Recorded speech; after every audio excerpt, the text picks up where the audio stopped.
नमस्कार। आज हम क्लास 10 महाराष्ट्र बोर्ड के हिस्ट्री का एक बहुत ही जरूरी टॉपिक समझने वाले हैं। यकीन मानिए, इस चर्चा के आखिर तक आप न सिर्फ इस कॉन्सेप्ट को अच्छी तरह समझ जाएंगे, बल्कि एग्जाम में इसके जवाब भी एकदम सही लिख पाएंगे। तो चलिए शुरू करते हैं। तो सबसे पहले ये शब्द हिस्टोरियोग्राफी है क्या? देखिए, आसान भाषा में ये हिस्ट्री की हिस्ट्री है। मतलब ये सिर्फ इतिहास पढ़ना नहीं है, बल्कि ये समझना है कि इतिहास को कैसे लिखा गया, किसने लिखा और क्यों लिखा। It is the writing of history based on a critical examination of sources. तो भारत में हिस्टोरियोग्राफी का सफर शुरू कैसे हुआ? इसका पहला स्टेज था फ्रॉम मेमोरी टू स्टोन। ये वो दौर था जब हम सुनी सुनाई बातों यानी ओरल ट्रेडिशन से फिजिकल रिकॉर्ड्स की तरफ बढ़े। शुरुआत में हमारा इतिहास श्रुति या ओरल ट्रेडिशन पर आधारित था। इसे इतिहास पुराण ट्रेडिशन कहते हैं, जहां ज्ञान को सुनकर याद रखा जाता था।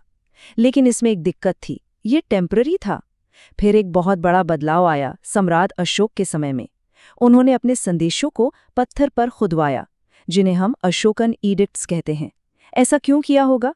बहुत सिंपल सी बात है, क्योंकि पत्थर पर लिखे रिकॉर्ड्स परमानेंट होते हैं। ये भारत की डॉक्यूमेंटेड हिस्ट्री का सबसे पुराना एग्जाम्पल है। और हाँ, हिस्ट्री का मतलब सिर्फ राजाओं और उनकी लड़ाइयों की कहानी नहीं था। इसका एक बहुत अच्छा उदाहरण है सोहगौरा कॉपर प्लेट।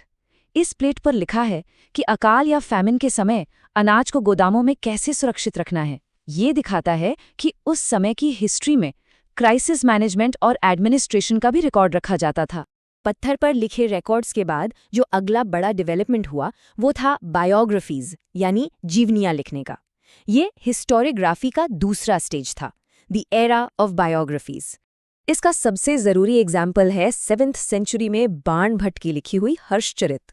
ये राजा हर्षवर्धन की बायोग्राफी है और इसे एक माइलस्टोन माना जाता है। अब यहाँ एक बात ध्यान देने वाली है, इसमें बाणभट्ट ने राजा को एक हीरो की तरह तो दिखाया, लेकिन साथ ही उन्होंने उस समय के समाज, अर्थव्यवस्था और संस्कृति की इतनी डिटेल जानकारी दी है कि ये एक बहुत ही वैल्यूएबल हिस्टोरिकल डॉक्यूमेंट बन गया है।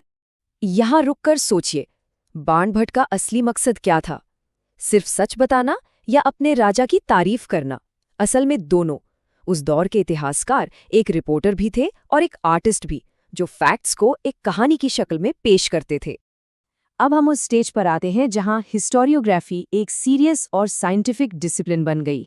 सही मायनों में ये इस सफर का सबसे बड़ा मोड़ था, जहां से हिस्ट्री को एक नए नजरिए से देखा जाने लगा। 12th सेंचुरी में कल्हण ने राजतरंगिणी लिखी, जो कश्मीर का इतिहास है।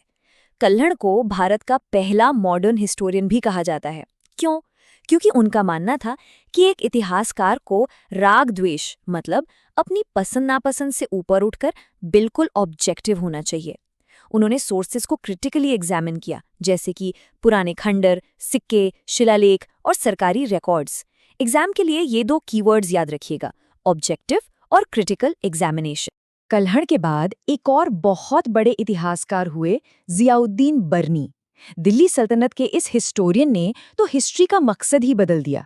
अपनी किताब तारीख़ फिरोज शाही में उन्होंने कहा कि एक इतिहासकार का काम सिर्फ राजा की तारीफें करना नहीं है, बल्कि उसकी नीतियों की नाकामियों और गलतियों को भी रिकॉर्ड करना है। पर बर्नी ने ऐसा क्यों कहा? उनका तर्क था कि हिस्ट्री एक टीचिंग टूल है, एक सबक है। अगर पुराने राजाओं की गलतियों को लिखा जाएगा तो आने वाले शासक उन गलतियों को दोहराने से बचेंगे। तो यहाँ आकर हिस्ट्री सिर्फ एक रिकॉर्ड नहीं रही, बल्कि भविष्य के लिए एक गाइड बन गई। अब एक पल के लिए सोचिए, अगर एग्जाम में ये सवाल आ जाए कि बर्नी के हिसाब से एक हिस्टोरियन का क्या फर्ज है, तो जवाब क्या होगा? बिल्कुल सही, एक हिस्टोरियन का फर्ज सिर्फ ये बताना नहीं है कि क्या हुआ, बल्कि ये भी बताना है कि क्यों हुआ और उससे क्या सीखा जा सकता है। हमारे इस सफर के आखिरी स्टेज में हम मुगल और मराठा काल में आते हैं। ये वो दौर था जहां हिस्टोरियोग्राफी एक प्रोफेशनल आर्ट बन चुकी थी, जिसमें डिटेल्ड डॉक्यूमेंटेशन पर बहुत ज़्यादा फोकस किया गया। मुगल काल में हमें दो तरह की हिस्टोरियोग्राफी दिखती है। एक तरफ है बाबर की ऑटोबायोग्राफी तुज़ुक-ए-बाबरी, जिसमें वो अपनी हार और कमजोरियों को भी बड़ी ईमानदारी से लिखते हैं। ये बहुत पर्सनल है। और दूसरी तरफ है अबुल फजल की अकबरनामा, जो उस साम्राज्य का एक डेटा सेंटर जैसी है। इसमें प्रशासन से लेकर टैक्स सिस्टम तक हर छोटी बड़ी डिटेल का रिकॉर्ड मिलता है। इसी दौर में महाराष्ट्र में बखर लिखने का चलन शुरू हुआ। बखर मुगल हिस्टोरियोग्राफी से काफ़ी अलग थे। जहां मुगल हिस्टोरियोग्राफी डेटा सेंट्रिक और एडमिनिस्ट्रेटिव थी, वहीं बखर का पहला मकसद था लोगों को इंस्पिरेशन देना। ये इतिहास और लोक कथाओं का एक मिक्स था, जिसका उद्देश्य लोगों में वीरता और नैतिकता की भावना जगाना था। तो इस पूरी बातचीत से हम क्या निष्कर्ष निकाल सकते हैं? हम ये देखते हैं कि भारत में हिस्टोरियोग्राफी का नज़रिया समय के साथ लगातार इवॉल्व हुआ है, बदलता रहा है। इस पूरे सफ़र को हम इन 3 आसान स्टेप्स में समझ सकते हैं। पहला, स्पिरिचुअल एंड ओरल एरा, जब हिस्ट्री यादों और धर्म से जुड़ी थी।